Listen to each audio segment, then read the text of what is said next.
Is the punishment too harsh for being caught moving over 16,000 troy ounces of silver? Well, we'll find out if the punishment fits the crime in this video as we explore.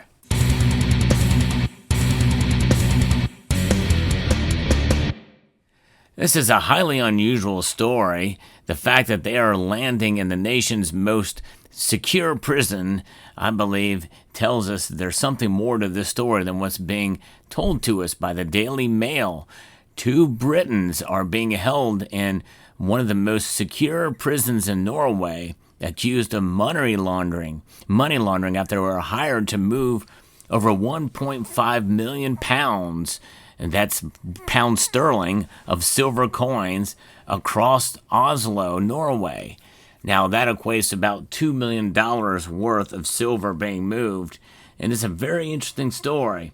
That's why I'm showing you a full tube of, plus several other Britannias here. And the story doesn't say what kind of coins they were, but I figured, you know what, since they were British, we might as well show British pounds here. By the way, if you want to get one of these coins, you can over at Summit Metals. They sell them and other silver products, so check them out. They have a great selection and a growing selection and great service. Check out summitmetals.com. So this story, an exclusive from the Daily Mail, is quite intriguing, but it leaves some more questions, I think, as to what's going on here. 2 British men are being held in the same high-security Norwegian prison as mass murderer Anders Breivik after being accused of money laundering. The father, Samuel Cook, father of one, 31 years old, and another man, yet to be named but understood to be a former Royal Marine, were transporting $2 million worth of silver coins while working at close protection officers. The pair were hired by a UK-based company to move 500 kilos load of silver across Oslo, but were stopped by police on their way to drop off the huge trove. Now, it says here 500 kilogram load, but I don't know if that means the whole load weighs that, or if it's 500 kilos of silver. So I did the math on that, and it equates to about 16,075 troy ounces, assuming that they're 1 ounce coins. They were then arrested on suspicion of aggravated robbery, according to Samuel's dad, Steve Cook, who is 54 years old. Now, that's a little different story. Aggravated robbery, that means that they would have had to literally pull them out under threat from others that had them in their possession. So I'm very confused about that. That's another twist in the story that we're not really know the details of, because there's a difference between robbery and burglary. For more than a month, the duo, who usually deliver goods or protect high-profile individuals, have been locked up in a high-security Ringerike prison famous for housing the neo-Nazi killer Anders Breivik. The mass murderer had killed 77 people in Norway in 2011, mostly teenagers, after he went on a bombing and shooting rampage at the summer youth camp. That's the same prison these two are being held at as the one that houses that guy. Most of us remember when that incident occurred in Norway. The protection officers are now set to stay for another 4 weeks in the terrifying compound after local police successfully appealed to hold them for longer. Just this past week, alongside the Exeter local and the Marine, around 160 long-term and high-risk prisoners are normally housed at Ringerike prison, which is surrounded by a 7-meter high wall. That just goes to show you that walls indeed do work, no question about that. But I wonder what became of the silver in it, and what kind of silver was it? That's what I want to know. Intriguing, crazy. Translated Oslo District Court documentation claimed it was deemed highly probable that the silver coins were proceeds of illegal activity. Interesting. The Court of Appeal argued the circumstances suggest that Samuel and his colleague most likely understood that the coins may have been obtained through criminal offenses. But Steve and wife Sarah Cook said that the men have no idea why they have been held, believing it was a simple, straightforward job to transport goods.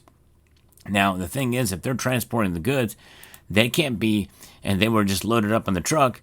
They obviously didn't rob anybody. I mean, I would think that they would know that was a crime, right?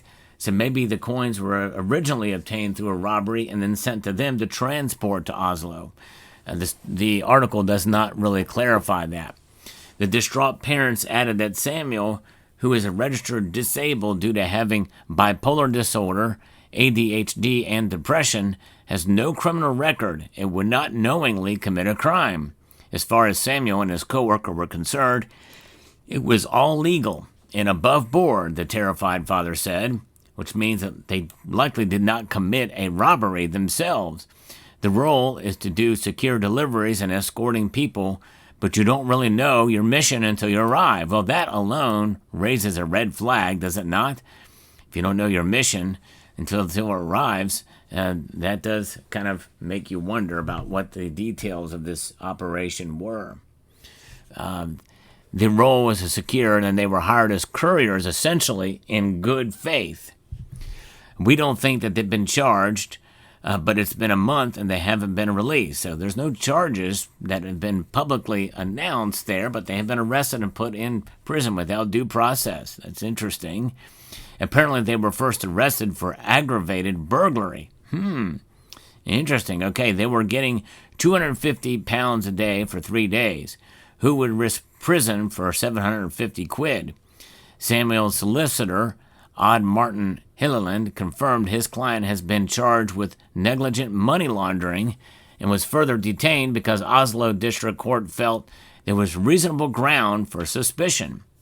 The pair were hired on the 21st of April by a company who contracted their workplace and their transport and accommodation and arranged for them, Steve says. They flew out of Oslo from Heathrow soon after and were arrested on the 22nd of April. Interesting. So, so that was what led them to being arrested was there. That's a timeline. Steve said that the British Embassy has informed him the reason for their detention is now considered alleged negligent money laundering rather than robbery. Okay, so now we get a more clear case on what's going on. That makes more sense.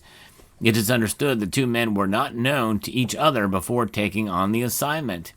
Samuel's family said they have spoken to their son a handful of times since he was detained, and he seemed okay but was lacking sleep. Well, in a prison like that, especially if you're around others, it's probably not safe to sleep if you have a cellmate or in a cell with others. So I can understand why you got to sleep with one eye open in that case. Crazy. A FCDO, which is a Foreign Office spokesperson, said, "We are supporting 2 British men detained in Norway and are in contact with the local authorities. The Norwegian Correctional Service said it is prohibited by law from disclosing information about individual inmates." A spokesperson for Oslo Political, the Oslo police, said that the case has been transferred to the National Authority for Investigation and Prosecution of Economic and Environmental Crime. State Prosecutor John Andre Ude said that we can confirm that the arrests are linked to an investigation in Norway. The investigation is ongoing, and we are therefore have no further comment. So, what an amazing thing, and it'll be very interesting to see how this plays out. Sadly, stories like this, typically, especially since they have the exclusive, and I don't know if any other news agencies have reported on this. There's not much follow-up that usually can be had from stories like this. I have a playlist, by the way, on my channel of Precious Metal Crimes, of which this story will be a part. But what an amazing thing. And hopefully, if there's a follow-up story, that we'll get into more detail as to what kind of coins they were. I find it hard to believe that they would need to have that information secret, because the cat's already out of the bag, so to speak, in that regard. Was it Britannia's? Was it Eagles? Was it old silver coins, sub 1 ounce, that were transported? Or what was the deal? What was the silver coins used for? Was it going to be used for payment? It sounds like it, because it's untraceable, untrackable. That just goes to show you that how important silver is in that regard for privacy. So there you have it. Now, I do daily videos on this channel. I like to give you the latest news and analysis, and this certainly falls in the realm of precious metals news, but also do other stories on precious metals, tips, tricks, and how important gold and silver are and the attributes of them. So I hope you will check out some of my recent videos. But usually those types of videos don't do as well, so I hope you will check them out. And I think they're some of my better videos that I've done. But nonetheless, let me know what your thoughts are on this video. Now I've got to put all these coins back in this tube, and it is not easy to do. Last time I did this, I got so frustrated I flung some of them around. So wish me luck as I put them back in this tube. Nah, it's a bear. All right, I'd like to extend a multitude of gratitude to you all for taking the time to watch, and encourage you to please rate, share, comment, and subscribe.